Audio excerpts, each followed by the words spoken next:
Hello, everybody, and welcome back to the Snapshot, episode 55. I'm Brendan Patrick, joined always by Marvel Snap phenom KM Best. KM, your week in Marvel Snap, sir.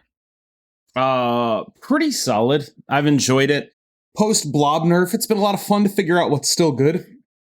I guess I worry that, the weird thing about it is I think I've gotten so used to new cards changing the meta and new balance stuff changing the meta that it just sort of feels like a little samey when that hasn't happened. Like, the decks have gone up and down in how good they are, but they also are sort of similar to how they were before the Blob change. Like, people are still going to play Thanos Blob, and it's still going to be quite good. And that is like a little bit interesting. I do think it's a wide open metagame, but it's all stuff I've seen before. And I guess when's the last time a card came out that was like, I have not seen anything like this before?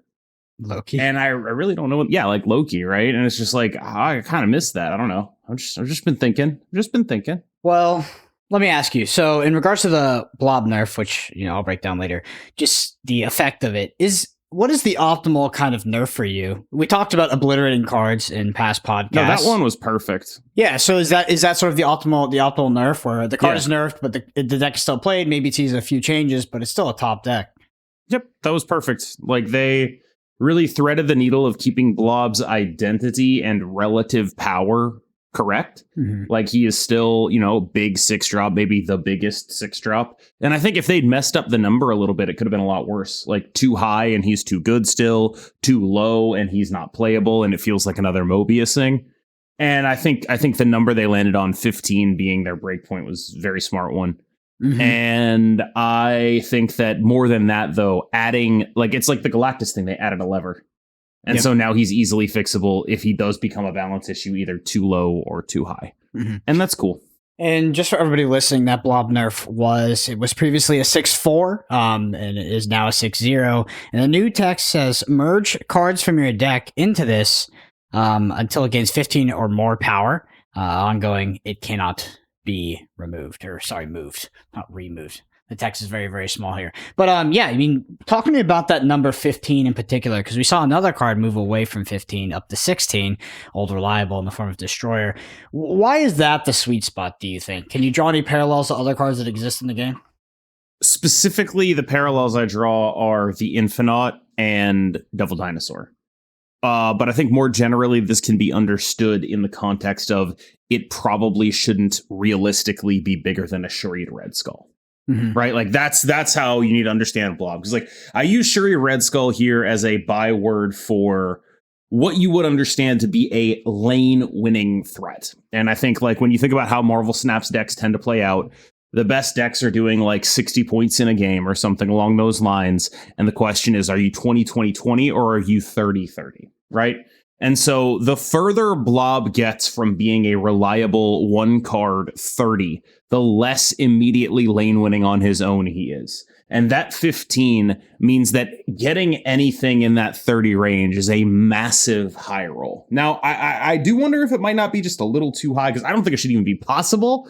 But I think that, like, the thing with Blob is you want his range to be somewhere between 15 and 25. That's what you want him to be.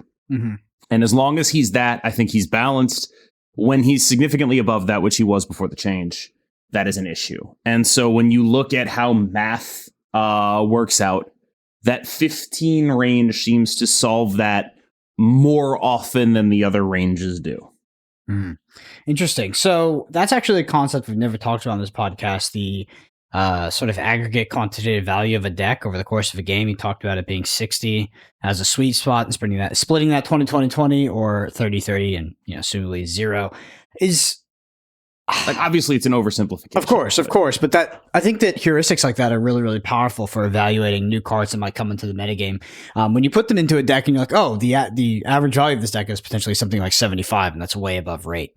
So it's very interesting. Yeah, but I mean, you could say that about Living Tribunal, like, it's of course, context is the second layer on top of that. If your deck might be a deck that can value out something like 75, but against a lockdown deck, if that's the top deck in the metagame, it might be significantly lower. So, like when we talk about like lane winning points, though, that typically is going to be about 30. Like 30 is typically pretty uncontestable. It's very difficult to contest at the very least. And that, I think, is like the issue Blob had was just how always it seemed to be above 30. Like that I think is like not the exact number 30 being the break point, but the break point is somewhere in that range, like high 20s, where the card becomes impossible to realistically beat if you are not playing it. How did you feel about the speed of this OTA nerf? It felt like it came pretty quick in response to the metagame. Yeah. What is that? Is that different from their process before? Because I remember, a lot of nerfs similar to this, metagames that were dominated by a specific archetype of card, they would come a bit late. It would be like 2 to 3 weeks late. Sometimes it felt like it was really right on the money. Like it was very, very quick. Well, it's because their data backed it up. In those previous cases, their data didn't back it up. But like we talked about how Thanos Blob was like very easy to play and could percolate downwards to all levels where other top decks previously may not be like that.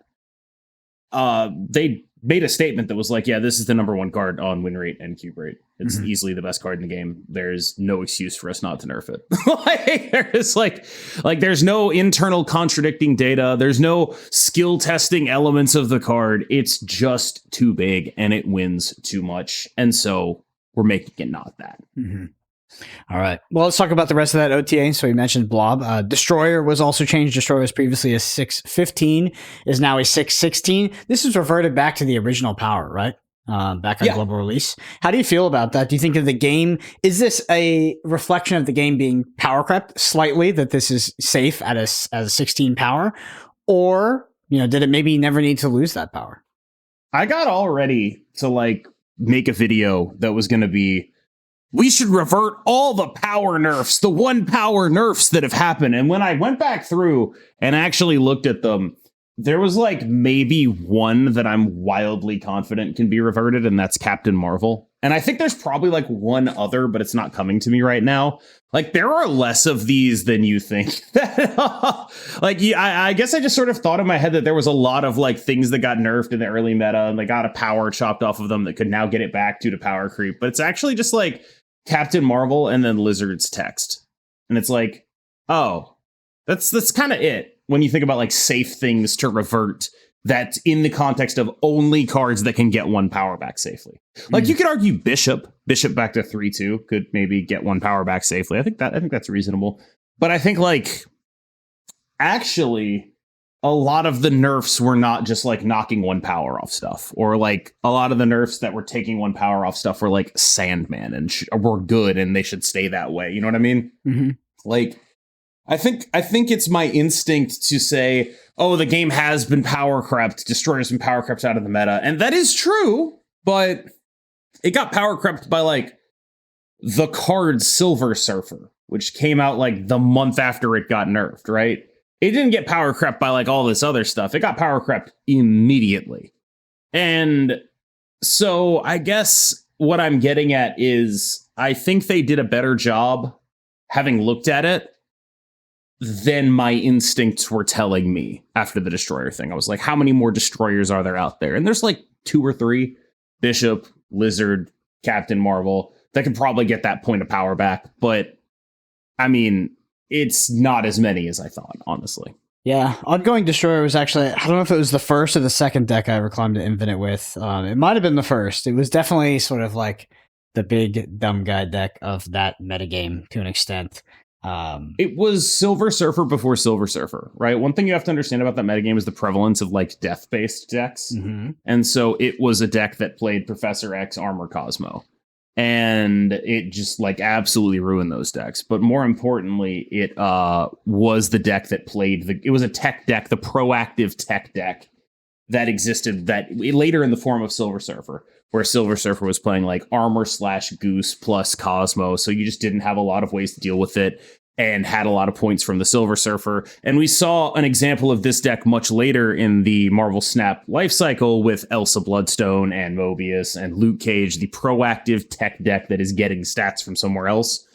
And Silver Surfer was what replaced Destroyer in that role. but Destroyer was the first ever build of that. Mm-hmm.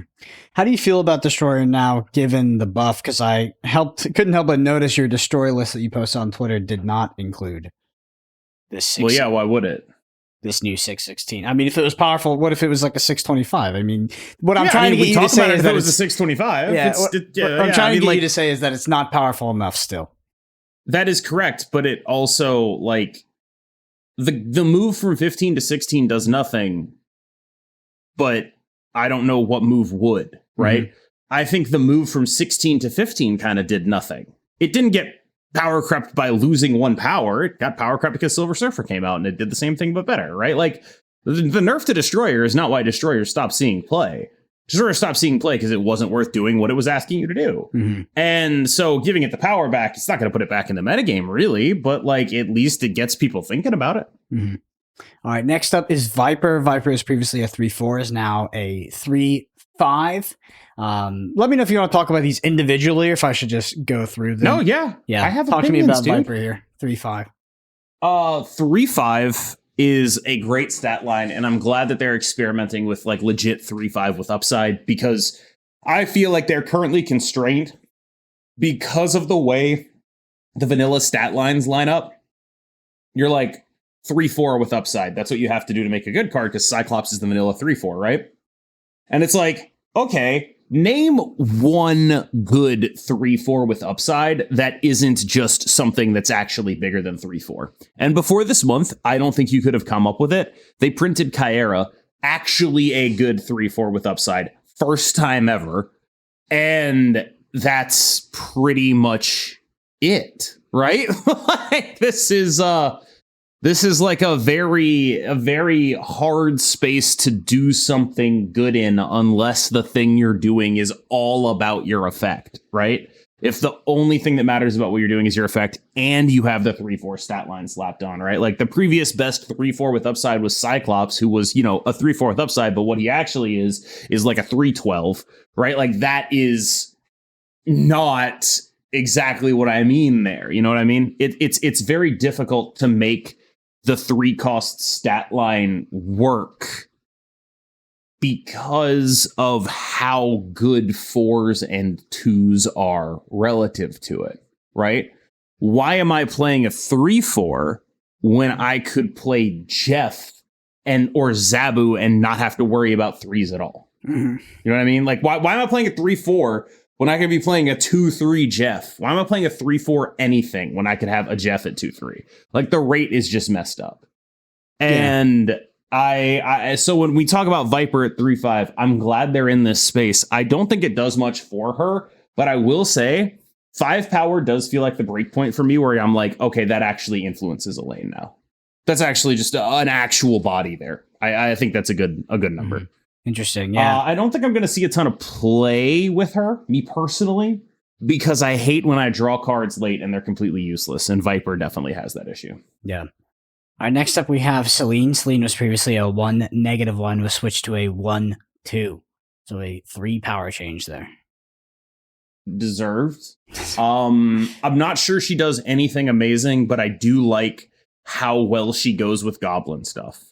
I do like how, like, she can fit in the Galactus shells now. I don't think she's going to be amazing, but I think she's at least exciting and likely to be underexplored for an extended period of time because nobody has her. Mm-hmm. Yeah, regarding Galactus, I also saw a reply from Glenn.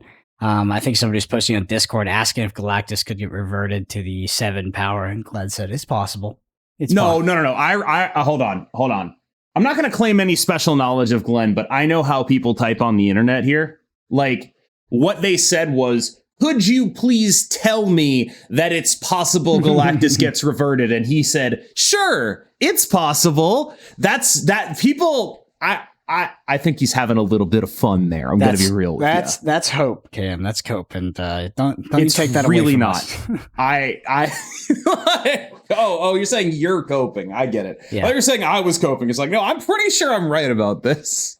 He said it, so it's possible. I'll expect that's my read. I think I read that as he's having a little bit of fun. But I mean, shit, what do I know? you know? All right. Next up is Electra. Electra, just previously a 1/1, has been switched over to a 1/2. Electra is an interesting card.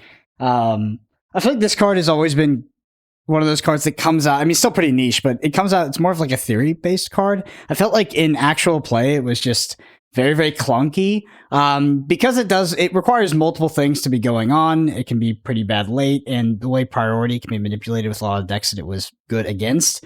It was like you were jumping through way too many hoops. I felt like for Electra to be good sometimes. How do you feel about the power change here? Because if you think about Electra, let's say there's a powerful dominant 1-drop that exists in the metagame. You can be like, okay, this card is consistently a 1/4, a 1/5. Like that's not bad. That's not bad. Yeah. Yeah. And you could be Well, hitting you gotta keep in mind, go ahead. this is a series 1 card, and that means that buffs to a series 1 card need to be taken in the context of what that card does to the learning curve in series 1. And what Electra does is teach you about priority. And so you can't like completely like butcher her. But what this does tell me is, you know, we talked about how many cards that got nerfed that can now get power back. There are probably a bunch of other cards that can just get a free piece of power. And that's probably worth talking about because, like, when you think about it, it does feel like certain energy costs have been pushed significantly, right? Like, there's so much competition at 4. 4s win games, right? And like, when you think about 4s have seen probably the most power creep, like starting with Darkhawk and continuing through like basically everything. And there's also this bit where 5s have seen almost no power creep. The best 5 numbers wise is literally series 1. And I guess you could argue Ronin maybe kind of power creeps that. I don't really know. But like when you think about where power creep in Marvel Snap is located, a lot of it is at 4. A lot of it is at 4. And a lot of it is at 2. And like you have Jeff and Zabu at 2. You have Iron Lad. You have Darkhawk. You have Loki. You have like all this stuff at 4, right? And I think that Blob, of course, at 6, but that's sort of a new phenomenon, like Eliath Blob at 6. But like before that, it was just, you know, Doom Magneto were everywhere. Those were the things you did, right? Like, I think that in that context, there are probably a lot of Series 1 cards that could get like a free power. Probably a lot of them. I don't know exactly how you do it, though. It seems like it'd be kind of a pain in the ass to do it. But like we've seen that with like Squirrel Girl gets a power. It's not a problem. You know what I mean? And I think there's probably a lot of cards like that. Yeah. One thing Electra taught me in my Marvel Snap journey was it taught me about bots. Yeah, that Nightcrawler, the Nightcrawler moving. Yes. Yep. So if you don't know this, an introductory experience you'll get in Marvel Snap as you progress through the early pools is you'll be encountering bots, both while you play Electra and playing against Electra. You'll play the Electra, they'll move the Nightcrawler. You'll move your Nightcrawler, they'll play the Electra and kill it. And you're just like, oh, okay. Nice. It do be like that.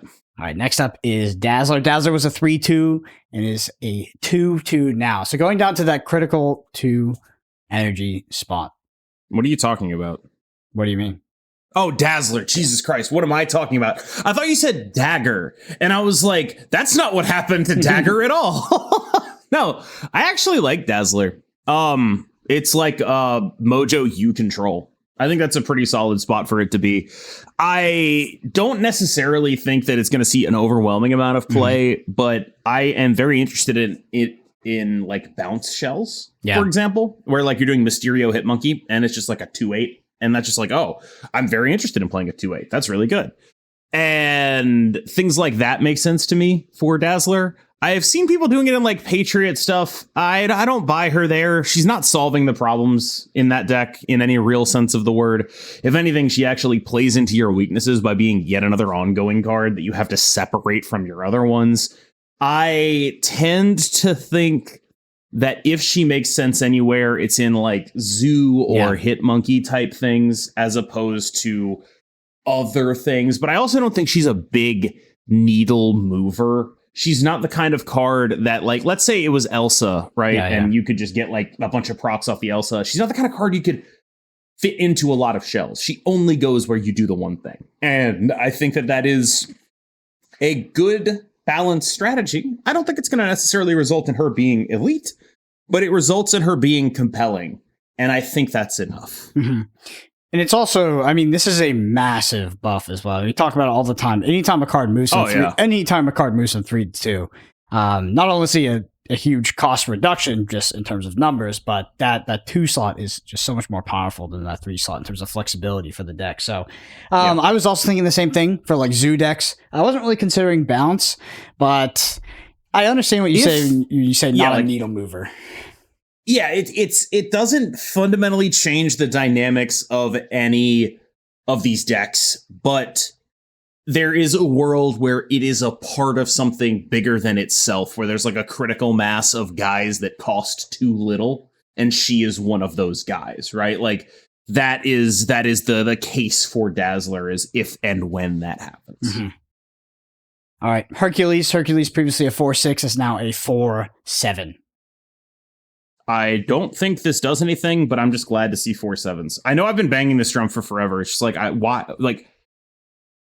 the fact that the default is 4/6. Mm-hmm. Like, okay, think about a card like White Queen, right? Yep. If the actual number you were expecting to get from your 4-drop was 6, White Queen would be a playable card.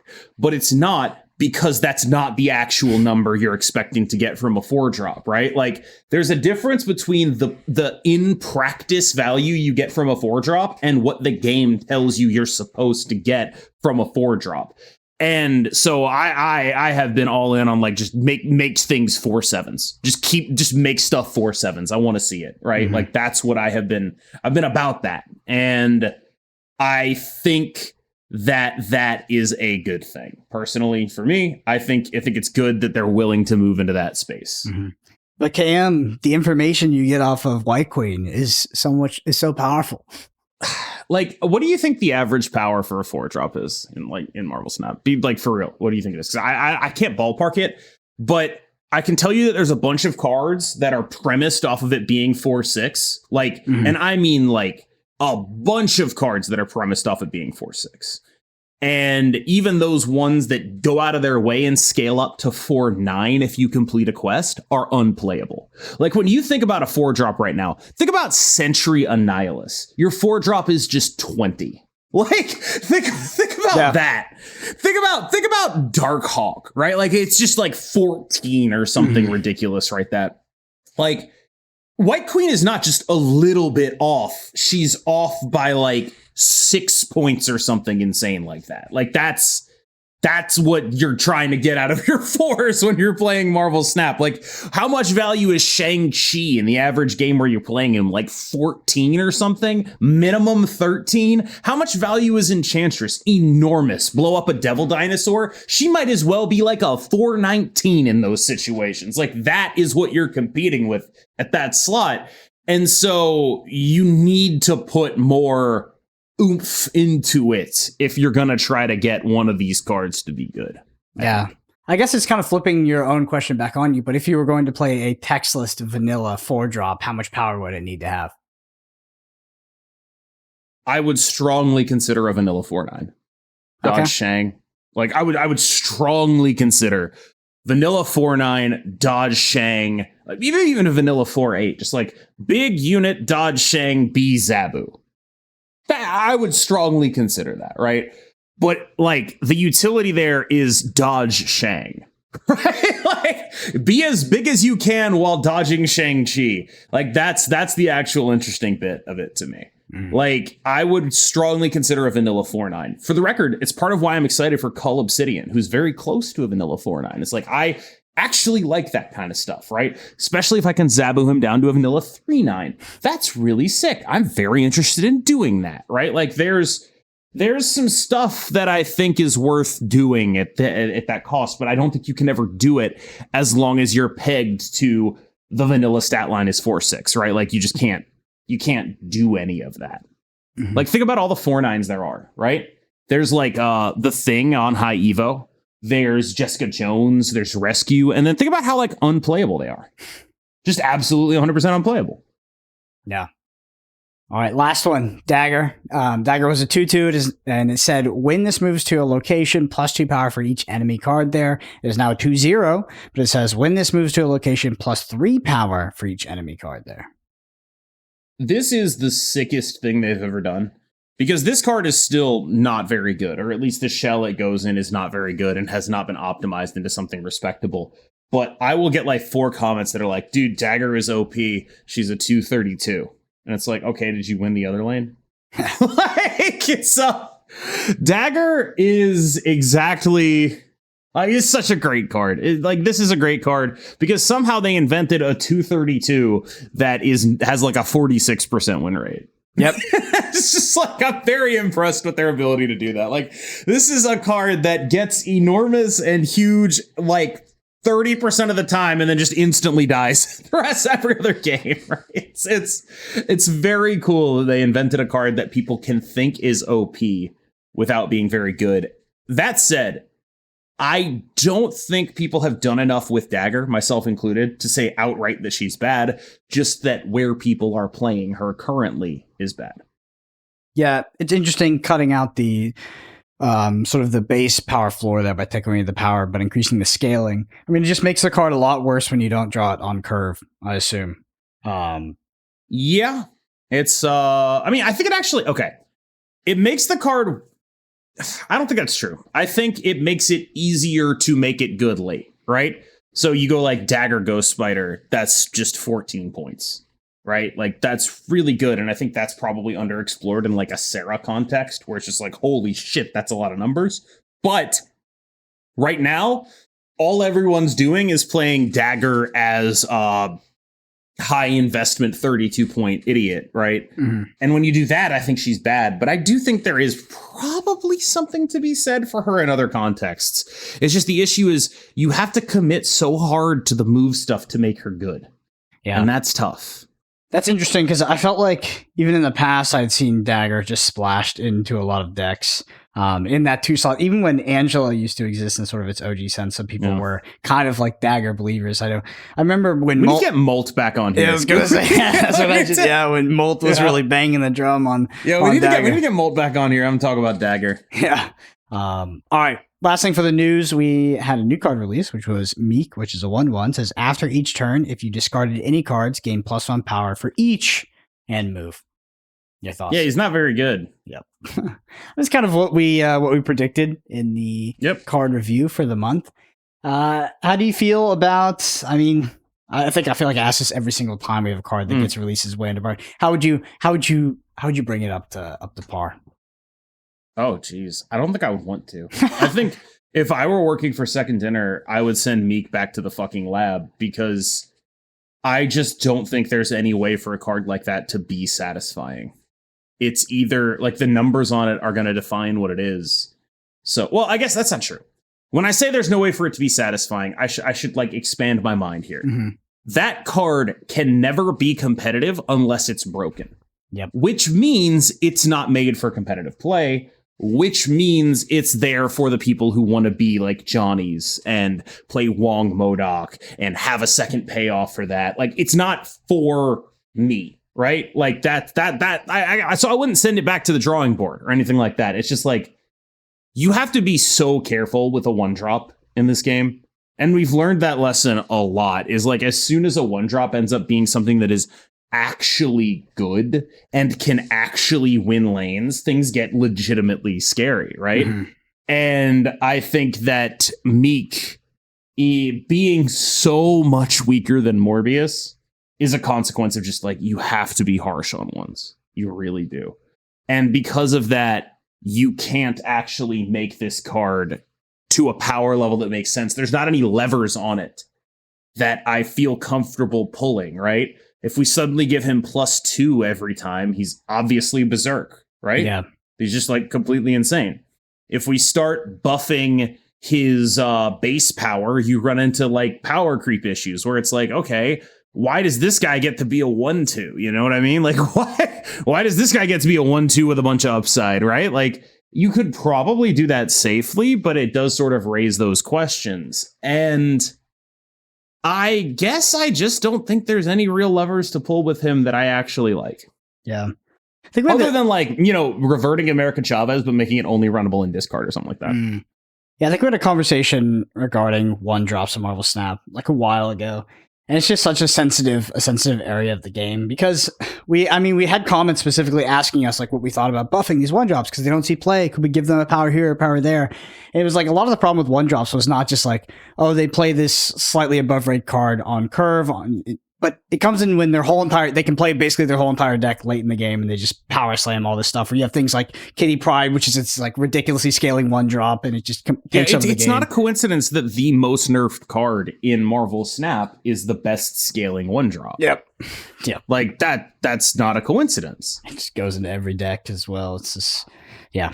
One drops are really, as we learn more about how this game works and like where the actual knobs are in terms of power level and balance, it's interesting to hone in on these different slots, like looking at the one drop, things like Kitty Pryde. But now we're hyper focusing on the 2-drop and the 4-drop slot. And we talk a lot about the theory behind balancing cards in the 2-drop slot, how much more powerful 2-drops are than 3-drops. In the 4-drop slot, we talk about that sort of I can't really figure out why. Like here's the thing that I don't get is I know that that's true, but I don't know why. In terms of, so what aspect? Like, you know how long I've been saying costing 2 is a superpower? You remember, like, it was like months ago when I was like, the reason costing 2 is a superpower is because 4s win games, right? Yeah.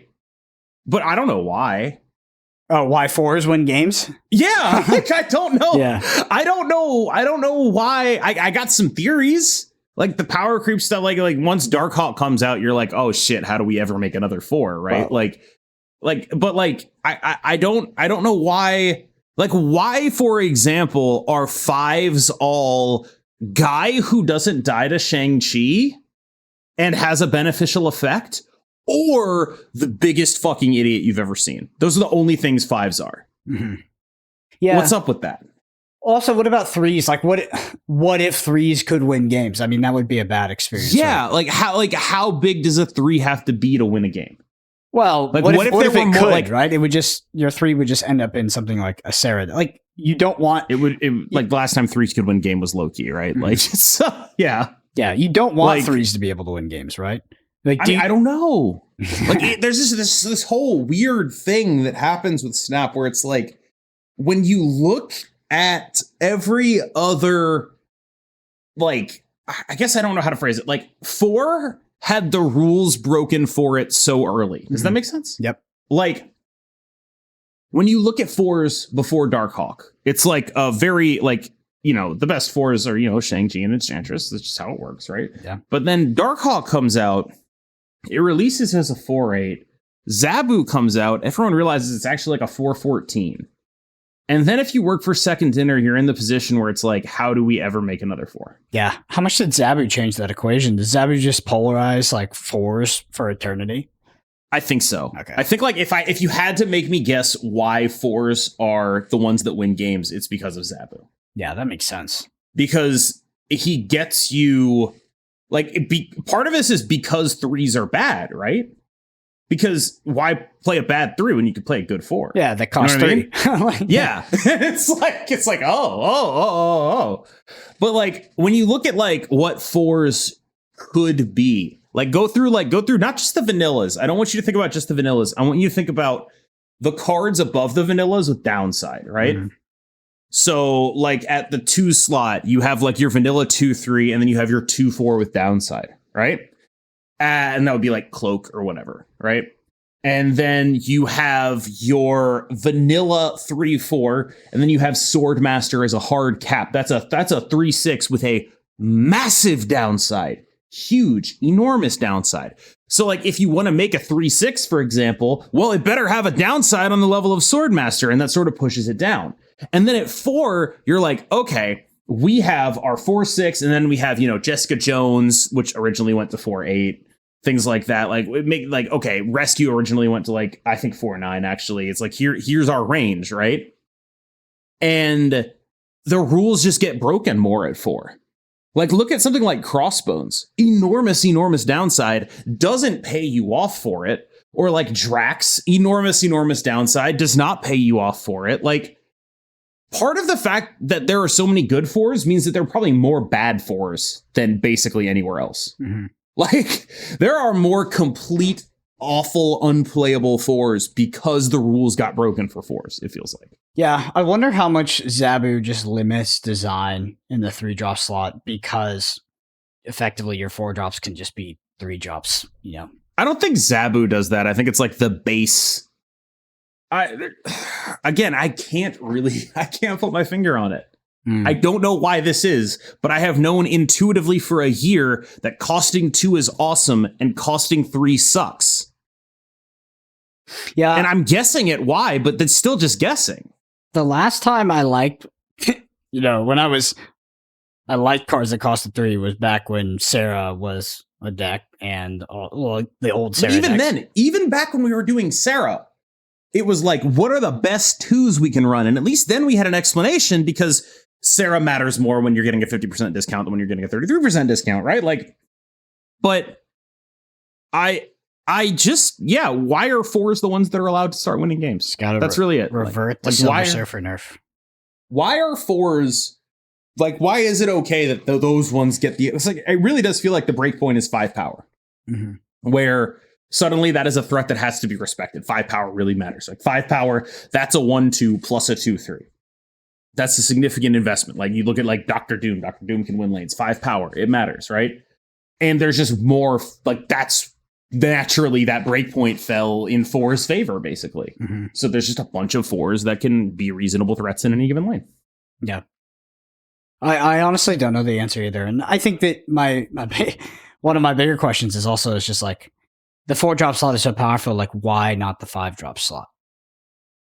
I feel like it's really hard to make, because like this was like the 5-drop slot is actually extremely powerful, but they're all like certain types of guys, right? I think like, okay, 5-drop slot contains Leech, contains Sarah, Legion, Vision, and each of those I view as a sliding scale of utility to power, right? You have your extremely high utility, extremely low power card there. And then it scales upward and upward and upward until you're having less utility but more power. But the key thing is none of those cards get invalidated by opposing tech ever. And then there's a massive gap, and there's Devil Dinosaur and Ronin, who are just the most possible points you can play for 5 energy. And everything in between, like Vision and Devil Dinosaur and Ronin, is like unplayable. That's so weird. It's such a weird space, because there's like this massive gap from like 8 to 15 power at the 5-drop slot. And I don't exactly know why, but I think the answer is Shang-Chi. Because either you need to be completely enormous, or you need to be small enough that you can't get invalidated by Shang, but still provide value. And that's what every 5 is, right? And so that's why there's this giant gap between good 5s and Dino Ronin, because like, if you were going to play something that was like, I don't know, like what would even a 512 look like? You know what I mean? Could you print a vanilla 512? I don't know. See? I think you could. That's the thing. Like, I'm pretty sure you could make a vanilla 512, which is weird, right? Because the vanilla one is 5/9. And when you think about it, 9 is actually an advantage over 12 because of Shang-Chi. It's a very odd spot. 5 is very weird, yes. Yeah. It's interesting. Maybe we'll figure it out sometime. I really have no idea. Like, because if you put me in the design team, I would be like, you know what we need to make? A 5/9 with upside. That would be like the first card I would pitch. I'm sure it's like absolute hack shit, right? But like, I would be like, okay, we have this sliding scale of like Leech, Sarah, Vision, Leech, Sarah, Leech, and Vision, right? What's the most we can push it? What is like slightly less utility than Vision, but still the kind of utility you might want? That's what I would be doing. We'll see. All right, on to the bend and snap section, which is our listener question section. For the week, if you want to get your question read out on next week's podcast, you can shoot us a comment on YouTube. Before we get into this, Cam, I do have a little story time for you. Oh, Jesus. So, both you and I, we do sometimes go to the gym, maybe even going for a few years. I did a new fear unlocked activity at the gym. Okay. Well, first time ever. So you know how there's a dumbbell? You have your dumbbell, and then you put on the weight rack. The weight rack, it's like it usually has the 3 tiers. It's flat, and then it has that little metal ridge, so you can put the weight on there. Well, for the first time ever, I put the weight down. It missed the bottom rack, and it pinched my pinky between that metal piece and the dumbbell, and just completely freaking destroyed it. Let me see it. Let me see the nail. I thought about showing it, but I just saw it. I could see that it was purple. Let me get a better look. I don't want to So if anybody's watching and you don't want to see this, look away right now. But so damn, that's gnarly. Yeah, you should have seen it. So this is 5 days in. Yeah, man. I once had one of my actual nails fall off entirely. Yeah, I mean this nail is probably toast, but it smoked the bone under there as well, and the hematoma leaked all the way down to the the big word there. I'll tell you, this nail is actually. I'm not doing this just to flip you off. Mm-hmm. I promise. This nail is actually still uneven. A decade later, from it just growing back a little bit odd. The entire nail just fell the fuck off. Yeah, I'll tell you though, it hurt a little bit. It was actually pretty painful, to be honest. Because what do you mean? What do you mean? Why are you saying that? I'm surprised that it was painful. I was surprised how much it hurt, bro. I was surprised. No, that's yeah. I did it. I knew exactly what I did. I calmly racked the weight, picked up my jacket, walked out, and then I sat down and almost puked. I was like, Jesus Christ. It was bad. It was bad. Oh, man. Anyway, on to the bend and snap. Sorry if anybody had to witness that. I didn't want to witness it, but First one is from Conrack. They say, I used to go, yes, the new Snapchat is up. Now I go, yes, the new Snapchat and the Snapshot. You guys are amazing, Cam. You've helped me improve my game every month. Really appreciate your content. You're on the Mount Rushmore of Snap creators in my book. So just some nice feedback we got. Also nice in the context of having Alex on recently, the host, one of the co-hosts of the Snapchat, a very good Marvel Snap podcast. So it's cool to see some cross-pollination between the audiences. So it's great to have you here if you came over from the Snapchat, and welcome to the Snapshot. All right, next one. Now, Alex showing up is I have been doing this podcast for a year, and that conversation we had with him was probably my favorite one of all time. Yeah, there's a lot. It's my favorite moment from the podcast period. I have never put a clip from this podcast on my YouTube channel except that conversation on monetization, which really crystallized a lot of things for me. And then everyone yelled at me for talking while I supposedly had a guest. But deal. That's tough. I've had that happen a lot as well. All right, next one is from God Body Roku. They say, when it comes to reverting back certain cards, bring back Black Bolt stature to their original power. Oh God, we talked about this, right? We talked about cards that are I specifically omitted them from the cards that it was safe to put the power back on, because it's Black Bolt is a card that everyone is yeah, that'd be cool if it was in the metagame, until it's in the metagame discarding your shit. Yeah. It's just not fun. It's just I do not think that I don't think necessarily Black Bolt stature would instantly become good again. But I also don't think that it's exciting to have another 5/8 utility dipshit, right? We just talked about how that is already very well worn territory, right? You have your Legion, your Vision in that range doing the same thing. I just don't see the need for a less fun version of those. Yeah, it's interesting discussion when you talk about toxic mechanics in card games. So, discarding cards, basically anything that lets your opponent not play the game. But how much of that should exist in a card game? Because although those mechanics are almost objectively bad, one player has fun, one doesn't. If you actually evaluate, players do enjoy it. I know it's a subset of players, but those players do exist. They do enjoy those mechanics. And, I've been one of those players in the past, at some point. it's like how much of your game should actually have stuff like that in it, and to what extent, how good should it be? Because I think if we went on pure theory in terms of like how to develop a card game, pure theory, optimal theory would be like, don't include any discard bullshit, don't include any lockdown, don't include any kind of blow up all these lanes. That was what you really think that? I don't I think that would be Jesus. if you followed pure like design and fun. No way. I think so. I just don't think that's how you think about it from a top-down design. You think, because you know that there are multiple kinds of players, right? You know that there are people who like playing blue-black control. You know that there are people who like feeling power regardless of whether or not it's there. And what you want is for them to go out of their way to feel that power, not for it to be a free roll. And the issue with Black Bolt specifically is that it would be a free roll. Like, if you buff him into playability, you are definitionally asking for, let me just play this 5/8 with upside, please. Like, you're not... That's not the kind of thing that should realistically, in a game like this, you can do it in other games, but be stapled onto a card. When the main function of the card is, I would like to have this, guy who doesn't die to the major premier removal spell in the format, who I can just put in a lane and feel confident with, and I'd like some upside stapled to him, please. I would argue it is much more fun to have that be Legion or Vision than it is to have that be Black Bolt. Those are both more dynamic and interesting cards that fill a similar role. And if you want to be the guy who rips his opponent's hand apart, you should be going through effort to get there. Yeah, I think people have a bit of nostalgia for Black Bolt stature and have some rose-tinted glasses on.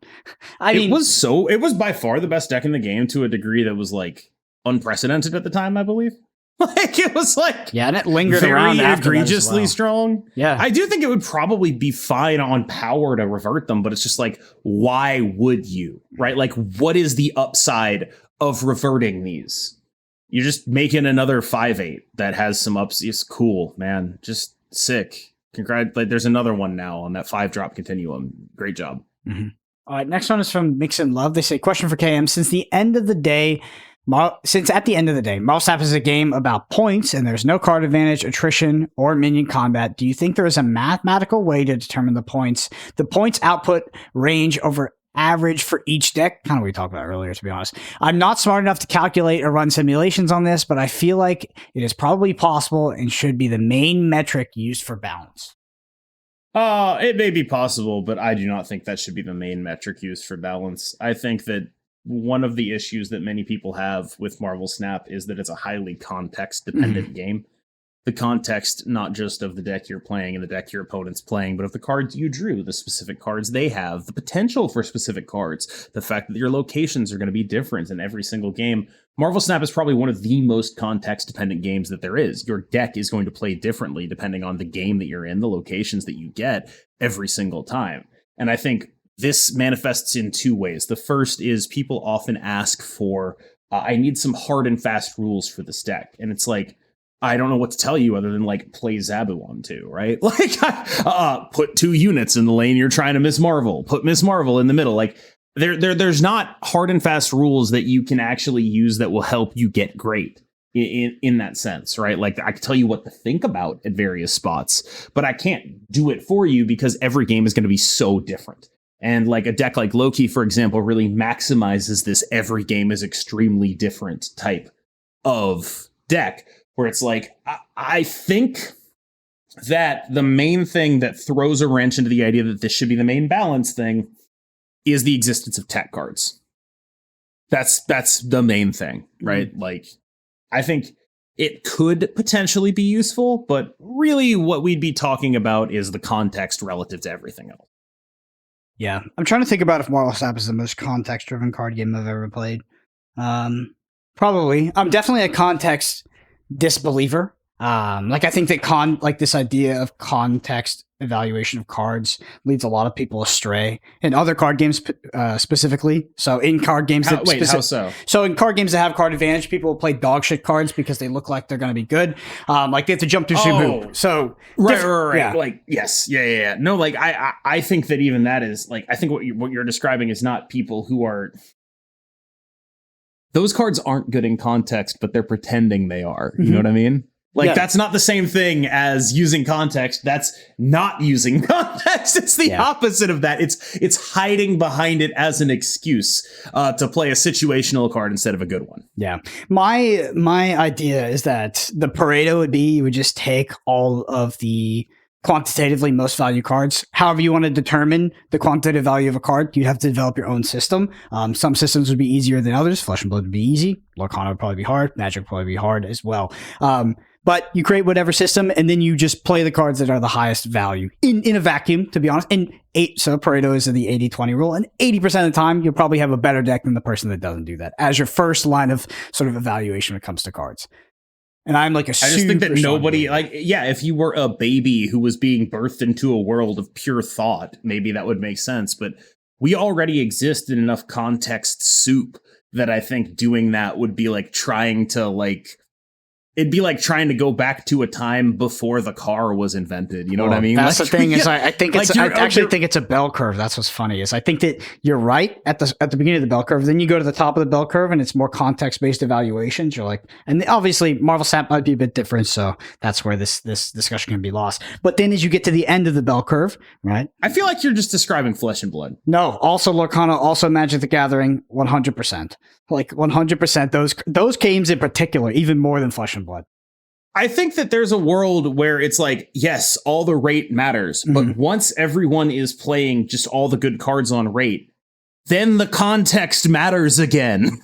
Like once everyone is already doing that, it's like, here's an analogous situation. It's like, does the better player win? What if you give him a worse deck, right?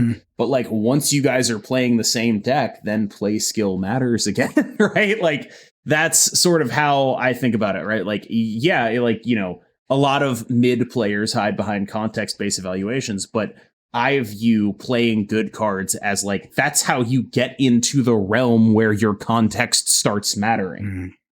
You're like, you have to be doing, you must be this tall to ride, like you're acting like that's the arcane wisdom where it's like, no, just play good cards. Like, yeah, no, just play good cards. But then once you start doing that, you need the context. Yeah. There's a actually very famous, like relatively famous Magic player, also Flesh and Blood player that is like, takes a super hard line on this. His name is Matthew Fox. He's not really famous for the best reasons. He's famous for a flooded strand. Yes, but he's a very, very good player. But in terms of non-context based evaluations, he definitely changed my mind on a lot of things. And I don't know, I've just seen it played out in Flesh and Blood a lot. And I know we're going on a tangent here, but it is funny how much of a bell curve it can be. And I do believe context does matter. I do believe that it is very, very important at the top end. But I find it leading people astray more often than not. I think it's a trap that mid players fall into. Yes. Like, absolutely. Like, but that trap isn't believing context matters. That trap is not knowing enough to properly evaluate the context. Like Howard the Duck. They're not there. They're not tall enough to ride. Like, I've been that player before, playing a deck that I had like 4 reps on and expecting it to be good, right? Like, the number one thing you could do to get better at these games is play these games, short of, getting someone better than you to help you get better at these games, right? Yes. And like the theory crafting, over theory crafting is absolutely a huge weakness. I 100% agree with you. And I am probably the person in the Marvel Snap community who's just like, just play good cards more than anyone else. Like, you're preaching to the choir here. But once you're playing the good cards, the context starts mattering again. Yeah. I love it. I love it as a concept because I feel like it has so much depth.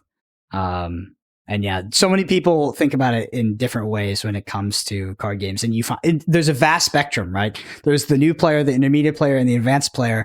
And sometimes the advanced player has similar thoughts to the ultra noob, like the beginning player. And they've gotten there through, many trials and tribulations and lots of experience. I just find the whole conversation fascinating, to be honest, and how it changes based on card games as well. I think Marvel Snap is particularly interesting because it is so context based. Like you said, because of the locations. Let me put it this way. Like, when you're prepping for a pro tour, you come up with a mental model of what you expect the metagame to look like. And then you pick a deck based on what you expect to be good into that mental model of the metagame. Mm-hmm. That's context. Like, yes, you get to the point where you're playing everything that's good. Yeah, that's what the Pro Tour is. You're only playing good decks against good players, unless they're playing blue-white control for some reason. But like, sorry, that joke is like, it's like 5 years out of date. I'm pretty sure that deck's actually good now. But like, the whole point of doing that is to take context into account. Mm-hmm. And so I think the idea that like, oh, it just doesn't matter, just play the good cards, is like, well, once everyone is doing that, then yeah, the context matters and the skill matters again. Yeah. Well, we'll go too much down that rabbit hole, because that what you're talking about is macro context. When it comes to metagame, it's different than micro context, which is individual card evaluation, grouping together individual cards to make the best deck. But macro context is also interesting in regards to metagames. Like, how often do you take yourself off the best deck when you over metagame and you prepare and you try to find the deck that beats the deck, or you go too many layers deep, you're layer 3 on a layer 1 metagame, and you're going deck that beats the deck, and you end up playing the bad deck instead of the good deck. It's fascinating. I find myself, I'm so passionate about this topic. I find myself more often than not nowadays just like nihilistically resigning myself to just playing the best deck, because I know that I'm an idiot. That's not true. That's not true. You find yourself more often than not these days resigning yourself to the commentator's booth. No. I've retired. I retired from commentating. I retired. Oh, wait. So, does that make you okay? Are you a washed commentator now, or are you an unwashed player? Washed, like when you go to commentator, player. you immediately become washed, right? Yes. Like that's just how it works. The second you make that transition, washed. Mm-hmm. That's how it is. Because like 100,000 people are going to watch you, and they're going to disagree with one thing you said, and you're an idiot because of it, right? Like that's inevitable. You're an idiot to everyone in the world because no one agrees with you 100% of the time, and if everyone agrees with you 99% of the time, it doesn't matter because you said that one thing, idiot. So what are you now? I'm a wash player. I think for different reasons than you stated, I think that most commentators are wash players, just because I was always the like the expert analysis. That's literally the name I'm not calling that to myself. That's the fucking name they give it. I would always test with a pro team and prepare like I was going to play, but like I was going to play the tournament. It's different. You're not actually going to play it, so you're not 100% doing it. Yeah, you'd bird them. Mimic as much as I could.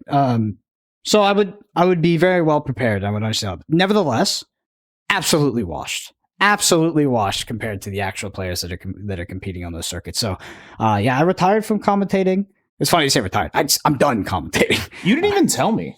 Well, there's really not much to tell. It's just like for me, the and sorry to the Marvel Snap listeners, they're like, what the fuck? What are we talking about?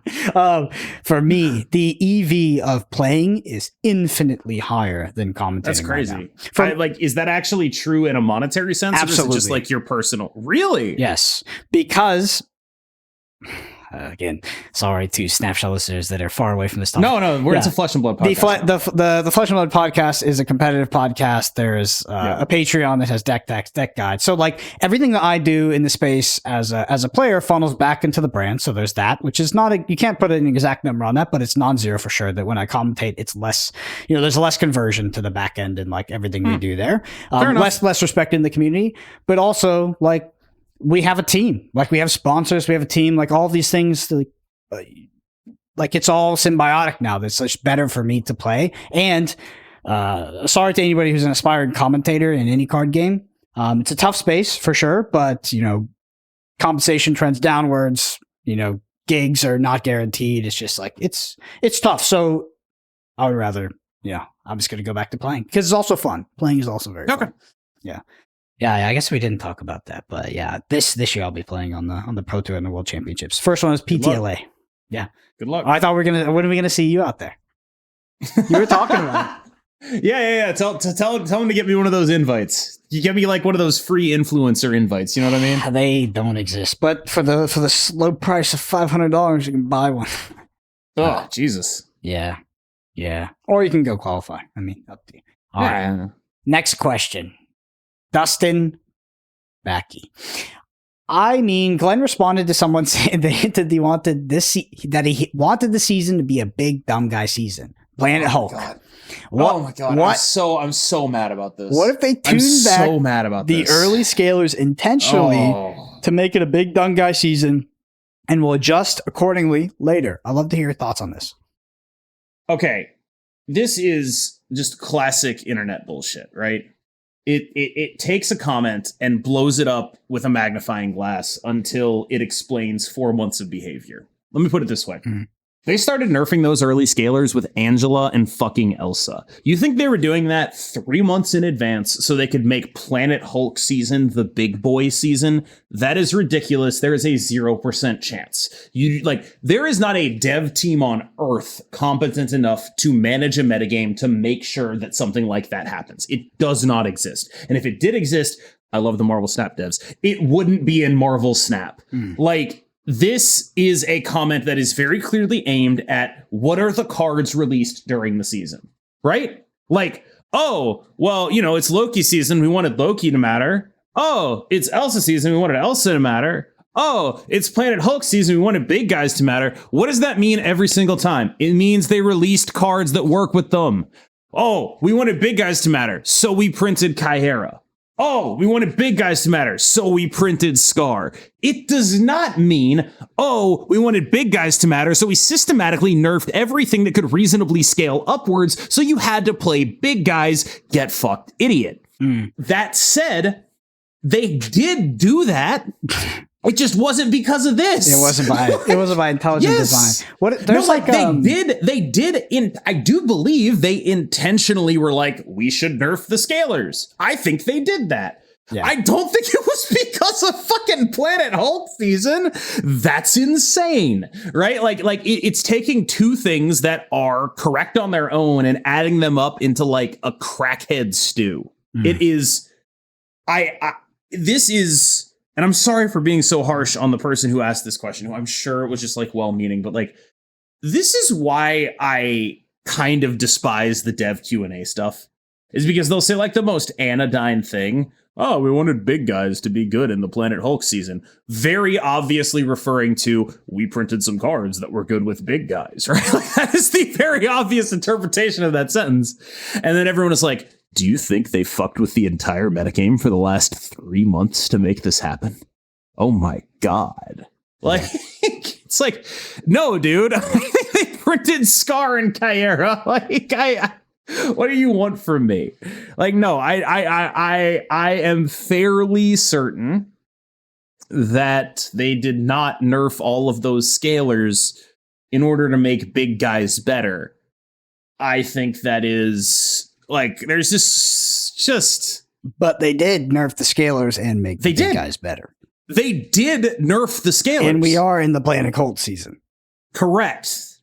Like, it's just like, there's no causal connection between... It's just not looking... Right. It's not looking like it's in your favor right here, Cam. Yeah, it is true that they nerfed Angela 3 months ago, and it is currently Planet Hulk season right now. That is correct. Like, that is a good point. Foresight. No, but for real though. Like, it's like...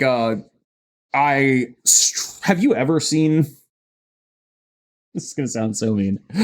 Have you ever seen the Marvel Snap devs plan 3 months ahead? Nope. Come on now, man. This is coming from the team that released Loki. No. Yeah, dial it the fuck back, okay? Like, this is like a fallacy that I hear. It's regarded to like any sort of conspiracy theory. Like a lot of conspiracy theories is like they always assume like sort of intentional design or what do they call it? Not intellectual thought, but something like, basically intentional design and like, actual thought. And it's like most of these teams are, kind of making it day by day and they're not playing these things like months and months. This is the team that made Blob. True. It's also the team that nerfed Blob, so. True, yeah, no. But now, okay, but like they nerfed Blob in the middle of Planet Hulk season, the big boy season? That really they nerfed the biggest boy in the middle, but they were so clearly making their balance about it being a big boy. There's a hole. How could they do this? In my how could they do theory this? Now. Yeah, how could they do this? This is... they didn't even revert High Evo Hulk in Planet Hulk season. Oh my God! No, like what is the next season called? I don't even know. Do you know? Black Order. Okay. Wow. It's Thanos. It's Thanos' goons. Ooh. All right. Well, I'll keep an eye out for the systematic nerfs. Hold on. Data mined. So what the fuck do I know? Don't worry. Yes, it's supposedly Black Order. And I'm gonna be honest with you, I looked at those cards and I made this pitch in my video, which is you guys gotta get rid of Lockjaw for Thanos' sake. Because like you look at all those Black Order cards and it's like, oh, this would be, I can play this into Thanos deck. That's an interesting thing. And then it's like, why the fuck would I do that when I could just Lockjaw? Yeah. Why the fuck would I play a 4/9 when I could Lockjaw into a 1/12? Like, what are we talking about? Lockjaw's my least favorite card in the game. Oh hell yeah! This is now an official anti-Lockjaw podcast. Yeah. I think they need to save Thanos from Lockjaw. Yeah, for sure. Like, especially going into a season themed about him. Yeah. Get rid of the dog. My issue, Old Yeller. My issue is that I feel like Lockjaw is like the perfect encapsulation of like what Marvel Snap wants to be.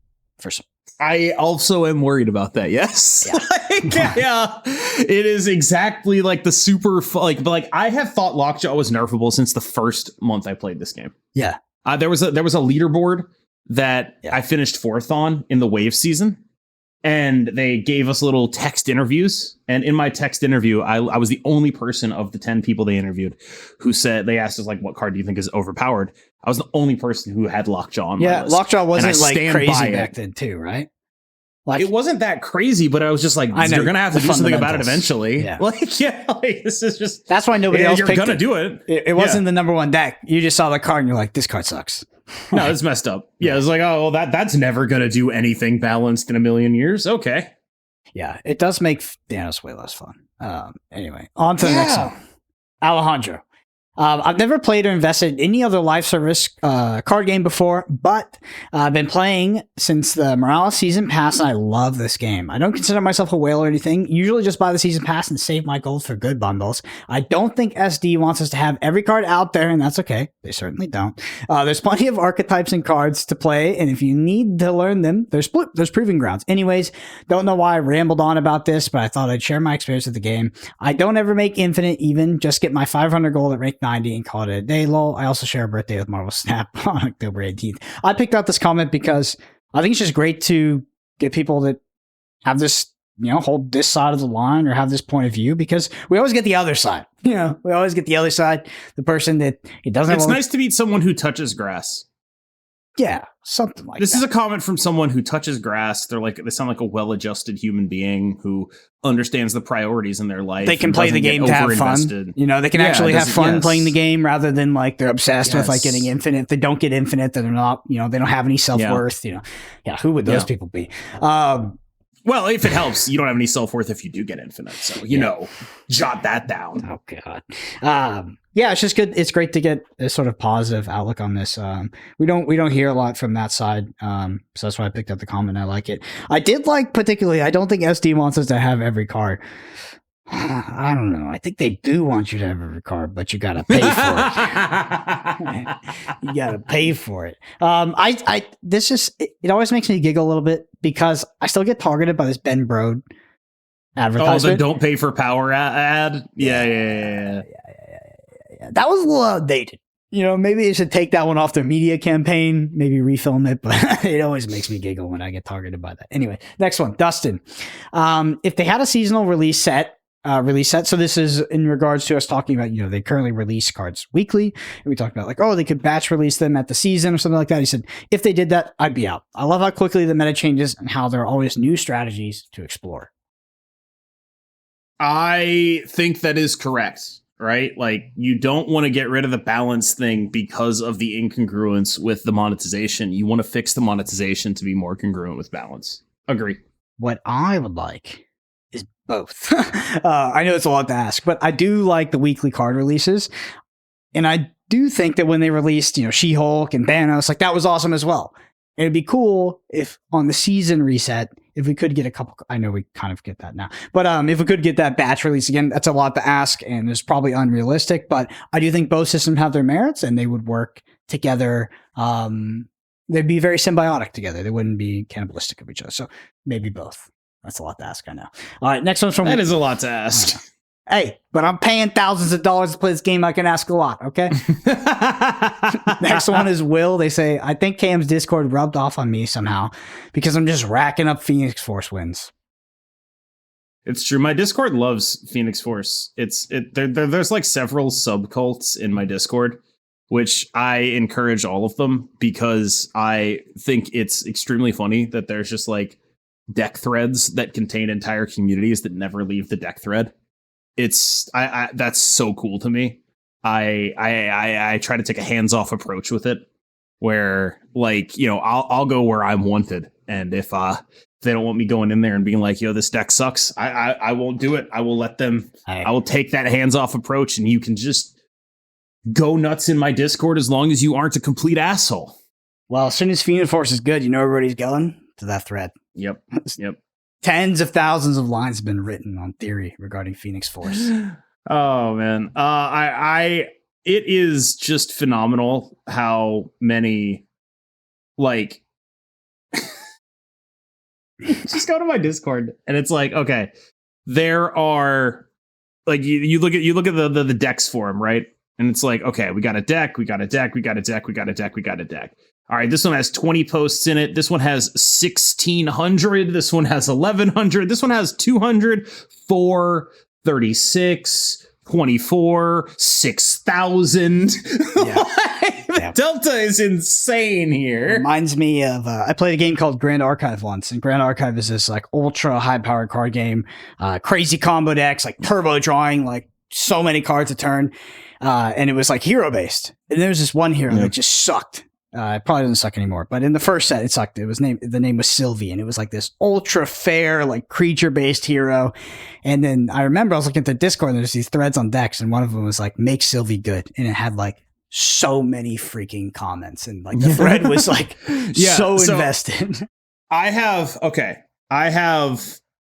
There is a Thanos Lockjaw thread posted by the Human Spider back in January of last year, right? Like this is like where the archetype legitimately originated. When you go click it, the top post is from January 18th, 2023, and the deck is Sunspot, Nightcrawler, Quinjet, Armor, Lockjaw, Blue Marvel, Vision, Thanos, America Chavez, She-Hulk, Magneto, and the Infinite. I played that deck. Yeah. And that one has 6,000 posts, but then the coup de grace is there's a scams Thanos thread, which has 15,000 fucking posts. And that one is like explicitly not Lockjaw Thanos, like explicitly the Profex type Thanos. And they have been playing it for exactly as long. It's from like the top post in there is from, I don't even know how to get to the top in it. Actually, I cannot get to the top in it. Never mind. Yeah, I cannot get to the top in it. But like, yeah, it is a really impressive piece of internet. Yeah, I would say Marvel Snap literature at this point. Yeah, Marvel Snap literature. Yes. All right. Our last question or comment here is from Anomaly. They say Second Dinner seems intent on making Snap even higher variance than it currently is, and I find it frustrating and boring. They keep nerfing every reliable scaling card and take the low end out of every decent combo in the game. Mm-hmm. I don't know why they want everything to just be a giant casino, Lockjaw. Maybe their data shows that it's more possible to just build a slot machine Skinner box. I don't think that's a fair or accurate description of anything they've done recently, actually. I think that is yeah, I would describe that as a pretty unfair description, because like you talk about how these early scalers are consistent, but it's like, well, no, they fucking aren't. You need to draw them early. That's like the whole point. You didn't draw them early. Oh, you're fucked. Your deck doesn't work now, right? Like this is it's actually I actually think that attacking those early scalers, making your balance strategy around that is an attempt at, you know, changing that dynamic of, oh, well, we're playing a mirror. I drew Angela. You didn't draw Angela. Fun game. It's over on turn 2. Yeah. Like that is, it's actually probably good that there are not cards that win the game extremely early, coming down extremely early. I don't really think just any of that description or characterization of how they're doing balance is accurate in any way, shape, or form. It is once again ascribing motivation to something that is like it doesn't map on. That motivation doesn't map on.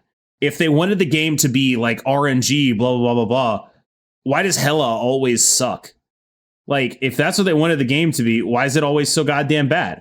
Why is the best deck always some sort of like Zabu and tech cards bullshit? Right? Like, or why do they Loki, right? That's the meta. Yeah. We just came out of like many months of Loki being the best deck, and that is very much not a casino deck. No. I mean, it's like the loosest sense of casino. It's like, oh, you're getting random opponents' cards. It's like, who gives a shit? They're unfair.